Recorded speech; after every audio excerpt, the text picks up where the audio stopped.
வடக்கு மாகாணத்தில் புதிதாக அமைக்கப்படவுள்ள 3 மிகப்பெரிய முதலீட்டு வலயங்கள் மற்றும் அவற்றில் எதிர்பார்க்கப்படும் முதலீட்டு வாய்ப்புகள் தொடர்பான கலந்துரையாடல் வடமாகாண ஆளுநர் என் வேதநாயகன் தலைமையில் 3ஆம் தேதி காலை ஆளுநர் செயலகத்தில் இடம்பெற்றது.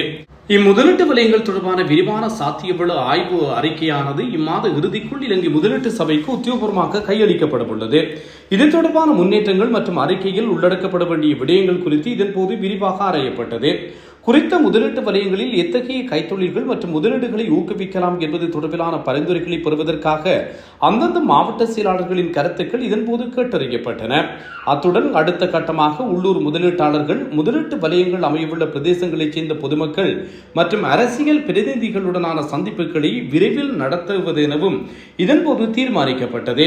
இம்முதலீட்டு வலயங்கள் அமைக்கப்படுவதால் மாகாணத்தில் ஏற்படும் பொருளாதார நன்மைகள் மற்றும் வேலைவாய்ப்புகள் குறித்தும் விசேட கவனம் செலுத்தப்பட்டது. குறிப்பாக உருவாக்கப்படவுள்ள பல்லாயிரக்கணக்கான வேலைவாய்ப்புகளுக்கு ஏற்ற வகையில் எமது மாகாண இளையோரை தகுதியுடையவர்களாக தயார்படுத்துவது தொடர்பில் மேற்கொள்ளப்பட வேண்டிய முன்னாயத்த நடவடிக்கைகள் குறித்தும் இதன்போது சுட்டிக்காட்டப்பட்டது.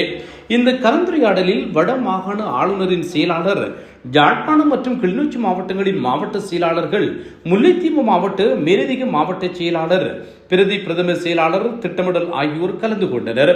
மேலும் யாழ்ப்பாண பல்கலைக்கழக வணிக இணைப்பு அலகின் பணிப்பாளரும், முதலீட்டு சபையின் சாத்தியவள ஆய்வின் செயற்திட்ட இணைப்பாளரும், விவசாய பீடாதிபதியுமான பேராசிரியர் கே பகீரதன், மருத்துவ பீடாதிபதி மருத்துவர் சுரேந்திரகுமார், மூத்த விரிவுரையாளர்கள் மற்றும் விரிவுரையாளர்கள் அடங்கிய நிபுணத்துவ குழுவினரும் குறித்த கலந்துரையாடலில் பங்கேற்றமை குறிப்பிடத்தக்கது.